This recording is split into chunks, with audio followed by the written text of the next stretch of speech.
Hi everyone, and welcome to my YouTube channel. My name is Jake, and today I'm going to be introducing you to my ant colonies that I'm currently keeping. I started keeping ants just about 4 years ago, and when I moved to Texas 3 years ago, I started keeping a bunch of new species. And this year, I caught a bunch of new queens and started colonies from them.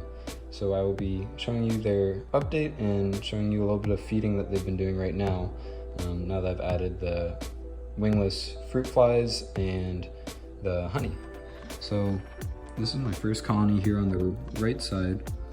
We have Camponotus Discolor, or carpenter ants. And this was actually gifted to me by a friend. And you can see trophallaxis happening. The worker is feeding the queen some of the honey that it collected. They have a bit of their eggs and pupa here next to the water reserve and the test tube. And this is what they've been eating, the fruit flies and the honey. And next, I'm actually keeping fire ants. They're very expansive here in Texas. They take over a lot of the ecosystem, and so I thought, why not catch a bunch of them and see how fast I can make a colony grow. And so you can see here, I put 3 queens together in a test tube because they are polygynous, meaning they can have multiple queens in one colony. And this is their first time receiving the fruit flies. And you can see they drag them back to their eggs and their water reserve. And the 3 queens are eating right now. I guess they're being fed by the workers who were drinking the honey.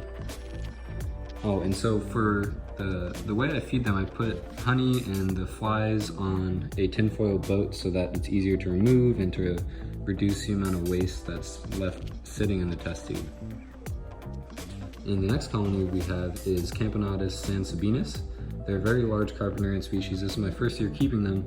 And these queens were actually caught on the same day, not after a nuptial flight, but when they already started their founding chamber. And so I often give them little drops of honey. You can see it in the queen's test tube on the bottom, just because I already found them with eggs and I wasn't able to collect the eggs. So I want to make sure they have enough fat reserves to feed their workers before they close.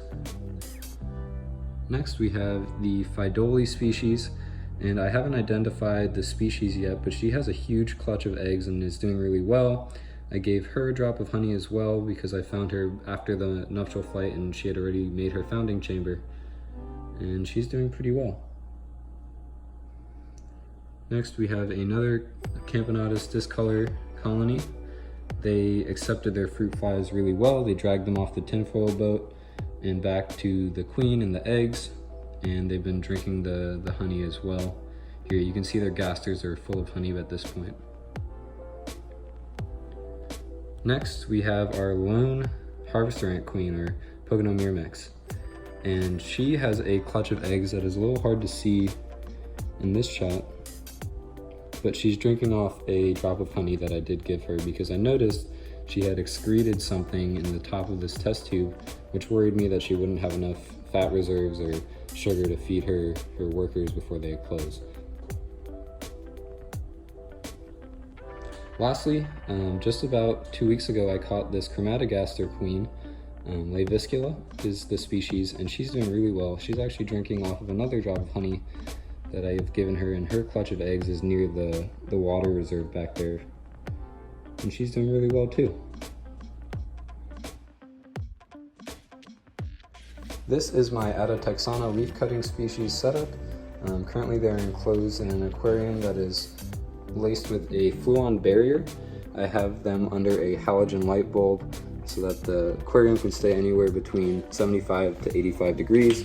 We have our temperature and humidity here. I'd like to keep the humidity anywhere above 60%, but since I just put in this new halogen light bulb, I feel like the humidity in that specific corner of the tank will be lower than normal. And so I have a substrate set up here with loam and sphagnum moss as the bottom layer to prevent mold and bacteria from growing. And we have eco earth soil here, which absorbs a lot of water and expands really easily. And as you can see here, I added rose petals and leaves from that rose bush to allow the ants to cultivate their fungus garden, which is in this Tupperware container here. This was the original founding chamber of the first queen that I caught, and it has expanded ever since, and this is a 1-year-old colony I caught last May. Recently though, they have expanded their size so much that they started making their own nest in the back of the aquarium tank.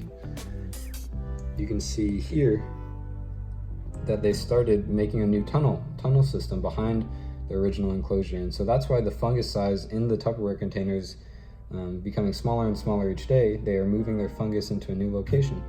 And actually the queen has moved out of their original container as well, and so I assume that she was moved into this new nesting system.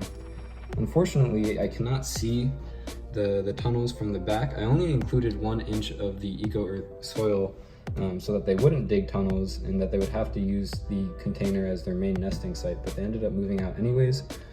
So I'm excited to see how this develops, but this is their current state right now.